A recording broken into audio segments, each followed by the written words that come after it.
ہمیں اپنے ماں باپ کے بیچ میں پہنچا دو. مرنا سب کو ہے, موت برحق ہے, مجھے بھی مرنا ہے, آپ سب کو مرنا ہے, ہم سب کو زمین کے اندر جانا ہے.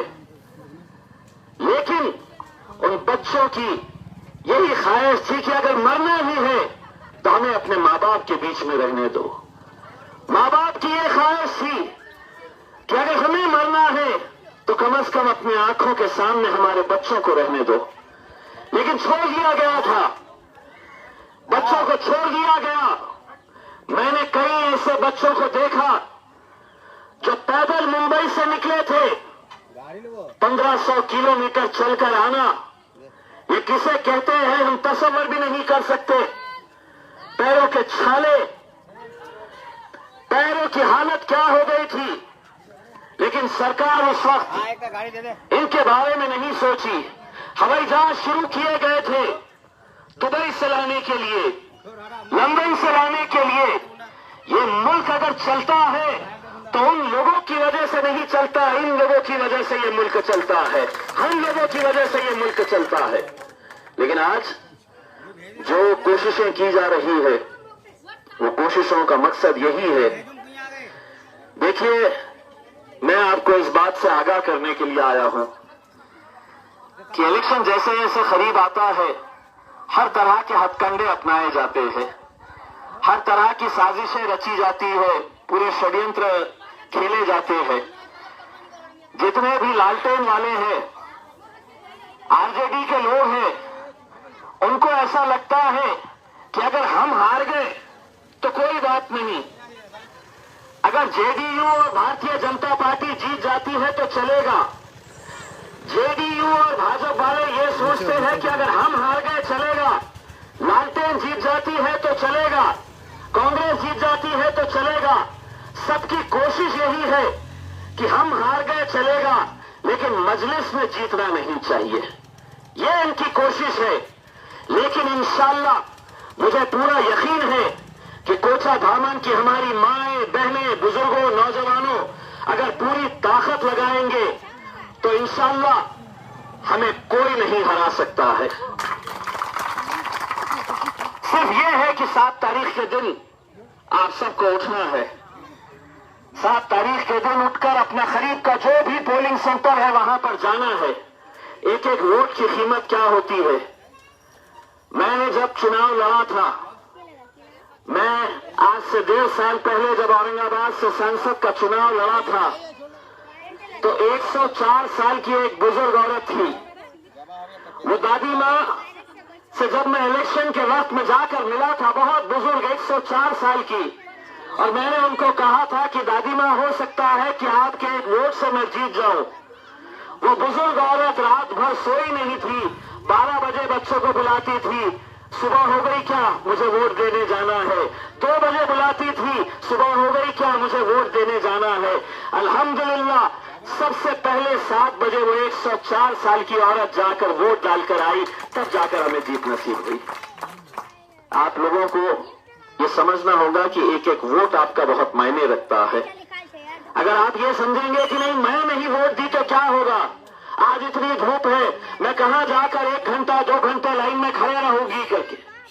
5 سال آپ کے کیسے ہوں گے یہ آپ کو ایک دن میں طے کرنا ہوگا. 5 سال کے اندر اگر آپ یہ چاہتے ہیں کہ آپ کے علاقوں کی بھی ترقی ہو, ہم چاہتے ہیں کہ کوچا دھامن میں, بہار میں, سیمانچل کے اندر جہاں جہاں ہماری بستیاں ہیں, ہم انشاءاللہ آپ کو یہ یقین دلا کر جانا چاہتے ہیں کہ ہمارے 5 سالوں کے اندر ہم آپ کے ساتھ کوئی سیاست کرنے کے لیے نہیں آئیں گے. آج حیدرآباد میں اویسی صاحب کا اسپتال کیسا ہے, محض 10 روپئے کے اندر 3 مہینے کا علاج کیا جاتا ہے. 3 مہینے 10 روپئے کے اندر. وہاں پر اتنے سارے اسکولز بنا رکھے ہیں, نہ بچوں کو کپڑوں کے لیے پیسے دینا پڑتا ہے, نہ پڑھائی کے لیے پیسے دینا پڑتا ہے, نہ جوتوں کے لیے پیسے دینا پڑتا ہے, بلکہ دوپہر کا ان کو کھانا مفت دیا جاتا ہے, پورا مفت ایجوکیشن دیا جاتا ہے. اور ایسے کوئی 200-500 بچے نہیں پڑھ رہے ہیں، 17,000 بچوں کو مفت تعلیم صرف اکیلے حیدرآباد میں دی جا رہی ہے۔ 17,000 بچے۔ آپ سوچئے، جب تک ہمارے بچے پڑھیں گے نہیں، لکھیں گے نہیں، کیوں یہ بچے مزدوری کرے؟ آپ نے اپنی زندگی گزار دی ہے جیسے گزارنی تھی، لیکن اپنے بچوں کے بارے میں آپ کو سوچنا پڑے گا، ان بچوں کے مستقبل کے بارے میں آپ کو سوچنا پڑے گا، اور یہ سوچنا پڑے گا کہ ساری تکلیفیں میں نے سہ لیا ہے، لیکن میرے بچوں کی زندگی میں ویسے نہیں گزرنے دوں گا۔